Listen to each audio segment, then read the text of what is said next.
Olá pessoal, tudo bem? Sou Rodrigo Perim, delegado de Polícia Federal, professor do SERS nas disciplinas de Direito Constitucional, Direitos Humanos, coach e professor da Adverum, autor do livro Direito Constitucional pela editora Ius Pódio, integrante de Carreiras Policiais e coautor do Revisão de Véspera para delegado de Polícia Federal, também da editora Ius Pódio. Hoje estou aqui para tratar com vocês a importância de se recorrer da prova oral para delegado de polícia. Como vocês sabem, nem todos os certames de delegado de polícia é cobrada a prova oral, é realizada a prova oral, mas alguns deles exigem. E nós vamos trazer aqui hoje algumas considerações importantes sobre a relevância de se recorrer dessa prova oral aqui. Então trouxe alguns slides aqui para os senhores, fazendo alguns apontamentos, vídeo basicamente rápido aí, mas podendo orientá-los ali da melhor forma possível. Primeiro ponto aqui que eu quero trazer, quero abordar com vocês. Qual que é a importância de recorrer? Muitos alunos acabam procurando a gente aí, eu, os demais professores aqui do SERS e da Adverum, indagando: professor, eu fui bem na prova, tive uma nota boa, posso recorrer? Devo recorrer? A gente sempre orienta no seguinte sentido: em havendo possibilidade de interposição de recurso, havendo plausibilidade para o recurso, faça. Por quê? Você pode ganhar pontos importantes subindo eventualmente algumas posições aí. E dependendo do concurso, isso vai te colocar mais perto ou mais longe da capital, mais na região central do país ou na região norte do país. Então, é sim importante recorrer, desde que haja fundamento para tanto. Não dá para ficar fazendo um recurso procrastinatório, mas aquele recurso que tem possibilidade de interposição, aí sim, faça esse recurso. Para os alunos que tiveram nota baixa, é imprescindível a interposição do recurso. E para aqueles que têm uma nota boa, fica essa dica aí, beleza? Então, essa é a primeira observação que eu queria trazer aqui para os senhores. Aí vem outro ponto importante aqui. Como é que é a prova oral de delegado? Vejam, arguição em sessão pública durante um determinado tempo, né, sobre os assuntos dispostos no edital. Faltou aqui a palavra tempo. Alguns concursos eles fazem o quê? Eles sorteiam o ponto e o aluno discorre a respeito do ponto. Outros, por sua vez, o examinador vai fazendo questionamentos sobre os itens constantes no edital. Então, dependendo da banca examinadora, dependendo do estado em que estiver sendo realizado, vai ter uma sistemática. Mas a ideia é basicamente a mesma. É em sessão pública ali em que o examinador vai fazendo arguições. Na prova de delegado de Polícia Federal, por exemplo, no último concurso realizado, você tinha, os alunos, eles eram chamados, vários alunos ao mesmo tempo, eles eram colocados em salas distintas, de uma forma isolada, e a mesma pergunta era feita para todos os alunos. Isso você mantém o que? Até uma isonomia na hora da prova. Aí o aluno virava, via as questões que estavam feitas ali para ele, no caso de delegado de Polícia Federal especificamente, que é esse exemplo aqui que eu estou mencionando, são 4 disciplinas que poderão ser cobradas, que serão cobradas, que é a parte penal, processo penal, constitucional e administrativo. Dentro de processo penal e penal também está a legislação extravagante. Constam ali 4 perguntas.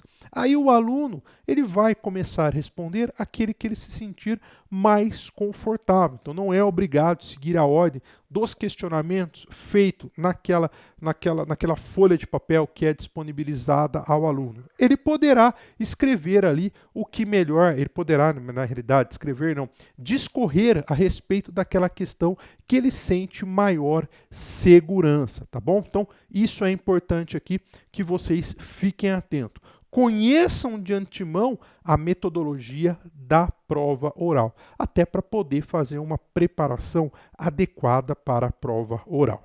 Legal? Então, esse é outro ponto também interessante aqui que eu queria deixar consignado. Aí vem, qual que é a estrutura de um recurso? Pessoal, eu elenquei aqui 6, 7 pontos aqui que eu reputo de extrema importância que você tem que analisar quando for recorrer de uma prova oral aqui para delegado de Polícia Federal. Qual que é o primeiro ponto que eu quero mencionar aqui no que tange a estrutura? Não se identificar.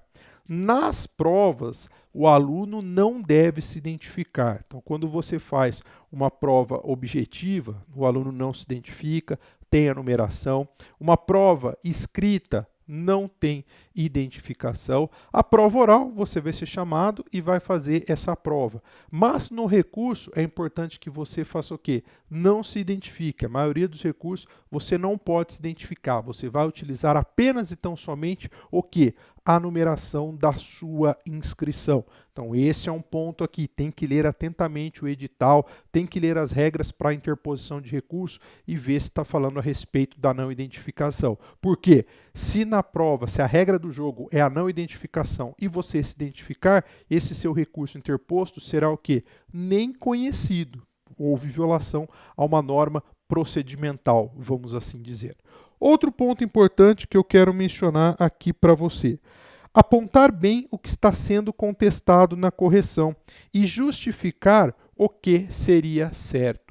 Não se admite a interposição de recurso genérico, não é aconselhável. Por quê? Eu tenho que atacar aquele ponto em específico que eu acho que eu merecia uma nota A maior, ainda que seja para aumentar 0,1, 0,2 da sua nota. Mas é importante, em havendo essa possibilidade recursal, faça e ataque diretamente o quê? Aquele ponto que você reputa que o examinador deu uma nota menor do que você mereceria. Então é muito importante. Fala, excelência, no que tange a resposta dada com relação ao item tal, o aluno respondeu assim, assim, assado. E esse posicionamento está de acordo com a doutrina, está de acordo com a jurisprudência. E aí continua recorrendo. Até já quero ver se é esse ponto aqui que eu coloquei em seguida aqui. Acabou saindo tudo junto. O que pode ser usado para amparar o seu argumento? É imprescindível que vocês utilizem um tripé que eu sempre falo nas aulas, sempre falo nas orientações. Que tripé é esse? Letra de lei, doutrina e jurisprudência. Principalmente banca CESP, Sebrasp, ela adora muito doutrina e jurisprudência. E você citar, muito jurisprudência, melhor dizendo, e você citar principalmente a jurisprudência aqui, vai dar um diferencial na sua prova e no caso específico aqui, um recurso. Preciso saber o número do julgado, professor? Preciso saber o número do recurso que foi julgado determinado ponto? Não, pessoal, não precisa. Basta colocar há precedentes ou recentemente o STF, o STJ decidiu o assunto da seguinte forma. O importante é saber o quê? O conteúdo. Mas para fins recursais é importante que os senhores façam o quê? Coloquem lá, transcrevam a letra de lei, transcrevam a doutrina ou a jurisprudência que dão fundamento à sua resposta, demonstrando que a sua resposta, a despeito de ter uma nota baixa ou de nem ter sido pontuada, ela está sim em consonância com a doutrina, está sim em consonância com a jurisprudência e com a letra da lei. Então, a utilização desses 3 pontos aqui, desse tripé aqui, lei, doutrina e jurisprudência, é fundamental na confecção do recurso que será apresentado à banca examinadora. Sempre que houver essa possibilidade, faça. Não adianta você ficar alegando sem suporte doutrinário, sem suporte jurisprudencial. Por quê? Senão não vai adiantar nada aí. Maravilha? Então, prestem bastante atenção nesses 3 pontos aqui para amparar, para dar suporte à sua argumentação. Galera, não se esquecer do que? Ser cordial com a banca. Não adianta ficar afrontando a banca. Seja cordial. Excelência, chame de excelência os examinadores. Por quê? Está demonstrando um respeito. É importante aqui ser cordial com a banca, tá bom? Não adianta chegar e ficar nervosinho, não, que não vai adiantar nada. Pelo contrário, será até pior aqui para a sua prova. Outro ponto aqui importante que vocês têm que analisar aqui, que eu trouxe também aqui, diz respeito ao quê? Diz respeito à necessidade de ligação com o próximo ponto. Sempre se utilizem começo, meio e fim. Não joguem frases, porque se você jogar essas frases aí, vai ficar sem nexo. Em ficando sem nexo, o que vai acontecer? O examinador não vai ficar lendo algo sem nexo. Até porque, dependendo do concurso, além da grande quantidade de alunos que foram para a prova oral, vários recursos serão interpostos. Imagina só o examinador ficar lendo recursos procrastinatórios, recursos sem pé nem cabeça. Você tem que concatenar da melhor forma possível as suas ideias. Se você não concatenar as suas ideias, vai demonstrar que você nem sabe escrever. E não se esqueçam, o recurso será interposto da sua casa, com material doutrinário, com material jurisprudencial, tá? E o suporte da lei aí, coisa que normalmente você não vai poder utilizar na hora da prova. Voltando, por exemplo, nesse concurso de delegado de Polícia Federal, prova CESP-SEBRASP, não se admite nem mesmo a utilização da legislação seca. Então você tem que dominar ali o conteúdo dela, não precisa decorar artigos ali. Maravilha? Então, procurem concatenar os seus argumentos da melhor forma possível. Então, está escrevendo alguma frase, ok? Está escrevendo lá justificativa doutrinária. Aí coloca assim, nesse sentido, preceitua dominante jurisprudência do STF, preceitua dominante jurisprudência do STJ. Ou, nesse sentido, podemos mencionar a doutrina do professor X, do professor Y, professor Z, ou do doutrinador ali no caso, tá bom? Então, procura dar sempre nexo ali às suas palavras, sempre ligando o parágrafo seguinte com o parágrafo que antecede. Procure esquematizar da melhor forma possível. A pior coisa que tem é ler uma peça, ler um recurso, ler uma dissertação sem pé nem cabeça. É terrível para quem está examinando, pessoal. O examinador não vai ter paciência. No caso aqui, da interposição do recurso. A lógica é a mesma para a correção das provas ali. Inclusive, quando os senhores, quando as senhoras estiverem fazendo prova oral, procura ir com calma, respirando, concatenando as ideias. Isso é de suma importância, porque demonstra segurança. Não adianta falar de uma forma afoita, sem nexo, que isso acaba sendo até prejudicial aos senhores e às senhoras. Outro ponto importante aqui, no que tange a estrutura do recurso, citar a minutagem do ponto guerreado ou do ponto questionado. Como assim, professor? Normalmente, quando você recorre de uma prova oral, é disponibilizado o quê? A gravação daquela prova oral que você fez, seja através de vídeo, seja através apenas tão somente de som. E é importante que você faça o seguinte, com relação à questão tal, que foi indagada, no ponto, há tantos minutos e tantos segundos aqui da minha arguição, foi dito isso. Então você coloca lá, com 3 minutos, 52 segundos, eu falei isso, porque o examinador vai na frase que você falou. Aí, essa frase que eu mencionei há 3 minutos e 52 segundos está de acordo com a doutrina majoritária, com a jurisprudência dominante da Suprema Corte ou do STJ, e aí você desenvolve todo o seu raciocínio, tá bom? Então você tem que identificar, não adianta questionar a resposta como um todo num primeiro momento. Procure focar naquilo que efetivamente o examinador deixou de atribuir a nota que você entende como justa. Tá bom, pessoal? Preste bastante atenção aqui nessas valiosas dicas que eu estou passando para os senhores. Seguindo um pouquinho mais aqui, quero falar também um pouquinho do grande diferencial aqui dos recursos da prova oral. 2 grandes pontos que eu elenquei aqui para os senhores aqui. Qual que é o primeiro grande ponto aqui? Não há uma prova física, não há uma prova escrita como nas demais fases. E o recurso será feito com base no quê? Na gravação, que é posteriormente disponibilizada aí aos senhores. Tá? E é nesse ponto aqui que vocês têm que pegar a minutagem correta. Quantos minutos que você falou a frase correta, que você está questionando. Então tem essas peculiaridades ali. Alguns alunos têm uma maior dificuldade na interposição do recurso, mas você utiliza essa gravação como se fosse uma prova escrita, guardadas as devidas proporções. Tá bom? Então são alguns pontos ali que acabam fazendo o quê? Diferenciando um pouco da interposição do recurso de uma prova objetiva, de uma prova subjetiva. Seguindo ainda, gostaria de falar com vocês a respeito da linguagem a ser utilizada nos recursos.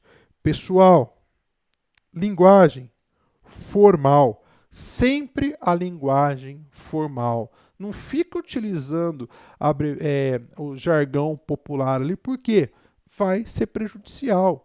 Lembra, você está dirigindo a seu recurso a examinadores. Tenha um tratamento formal, utilize a linguagem formal, até em sinal de respeito e seguindo os padrões aqui que o cargo exige. Outro ponto, sempre tratar bem a banca. Galera, expressar raiva não vai ajudar em nada. Muito pelo contrário, acaba sendo prejudicial. Trate a banca com respeito, guarde a sua raiva para si, mas não externe ela eventualmente no recurso, porque certamente será prejudicial isso daí para vocês, beleza? Prestem bastante atenção aí. Afastar tom acusatório, errar é humano, né? Portanto, as bancas também cometem erros. Nós aqui que atuamos também na parte recursal, verificamos que não raras vezes os examinadores acabam comendo mosca, entre aspas, acabam equivocando. E é normal, é plenamente justificável, porque imagine a quantidade de provas ali que são realizadas. E isso daí acaba fazendo o quê? E no exíguo prazo de tempo que o examinador tem para corrigir, isso aí acaba possibilitando sim o cometimento de erros. E aí você vai atacar esse erro de uma forma o quê? Humilde, mas porém de uma forma física. Humilde que eu digo é com um tratamento adequado que a banca requer, que o caso requer ali. Beleza? Próximo ponto aqui que eu quero tratar com vocês, até coloquei em vermelho, era para ter saído antes, né? Que expressar a raiva pela correção injusta pode prejudicar? Pode não, vai prejudicar sem sombra de dúvidas, tá? Sem sombra de dúvida. Outro ponto importante aqui, algumas observações importantes. Mais uma vez, vocês não devem se identificar. Normalmente não há a identificação. A identificação se dá por um código de acesso, por um numeral ali, mas não coloquem o nome. Da mesma forma que vocês, por exemplo, vão fazer a peça ali prática na segunda fase ou na prova subjetiva. Não pode haver identificação. O certame tem que ser o quê? Tem que ser de uma forma impessoal. Ninguém pode saber quem está recorrendo ali. Pelo menos o certame sério é nesse sentido ali. Outra observação importante: ficaram atentos ao número de caracteres permitidos. Algumas bancas estabelecem número de caracteres máximos a serem utilizados para a interposição do recurso, ok? Então tem que fazer o quê? Ficar atento ali. E mais uma dica que não está lá: evitem fazer recursos muito longos. Imagina se todo mundo fizer um recurso ali de uma questão de 3, 4, 5 páginas. O examinador vai chegar uma hora que não vai ter condições de ficar lendo tudo. Procure atacar de forma objetiva, porém robusta, aquele ponto que você está guerreando. Demonstre firmeza, procure ser conciso ali. E lembrando aqui que alguns concursos estabelecem o número máximo de caracteres. Aí sim, vocês têm que tomar mais cuidado aí. Próxima observação aqui. Sempre que possível, fazer um resumo de pontuações que devem ser ajustadas ao final com fins de facilitar a vida do avaliador. Nada impede que você coloque, diante desses fatos, entende este signatário ou esse recorrente, que merece ser atribuída a nota X. Não vai ficar colocando nota máxima em tudo. Às vezes você merece nota máxima, às vezes sim, mas nem sempre. Quando não merecer a nota máxima, veja aquilo que você acha justo. Procure adequar nas questões aqui para que você fique pelo menos acima da média exigida. Porque nem todas as questões, nem todos os recursos interpostos serão acatados. Às vezes o recurso pode ser acatado integralmente, às vezes acatado de forma parcial ou às vezes nem acatado. Então ganhar pontos ali, ainda que sejam alguns décimos, é de suma importância. E aí você coloca, fala, ó, diante de tais fatos, entendo que neste ponto merecia a nota 0,7 ao invés de 0,4 ou ao invés de 0,5. Tá bom? Isso facilita aí o examinador ali.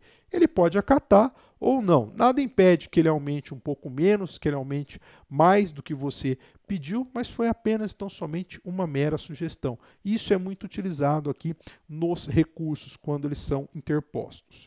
Outro ponto, ficar atento ao prazo para recurso. Os prazos para recursos normalmente são o quê? São muito exíguos. Via de regra aí, 48 horas. Mas nem todo prazo de recurso nem todo prazo recursal é de 48 horas. Então vai ter que ficar atento ali.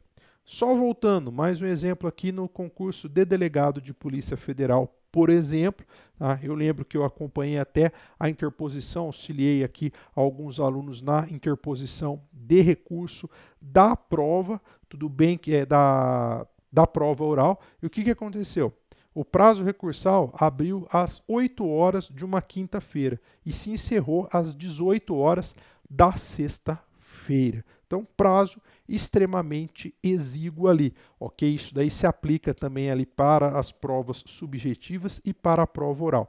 Tem que ficar atento ao prazo recursal. Vocês trabalham muito com prazo, vão trabalhar muito com prazo, beleza? Então, esses daqui são os principais pontos ali que eu queria transmitir um pouquinho aqui para os senhores e para as senhoras. Para a gente finalizar aqui o nosso bate-papo aqui, queria convidá-los aqui para conhecer, o serviço de recursos aqui do CERS/Advero. Queria que vocês também se inscrevessem, curtissem aqui esse vídeo no link abaixo. Quem ainda não conhece esses produtos aqui da Advero e entender que vale a pena esse auxílio aí nessa última etapa do concurso público é de muita importância.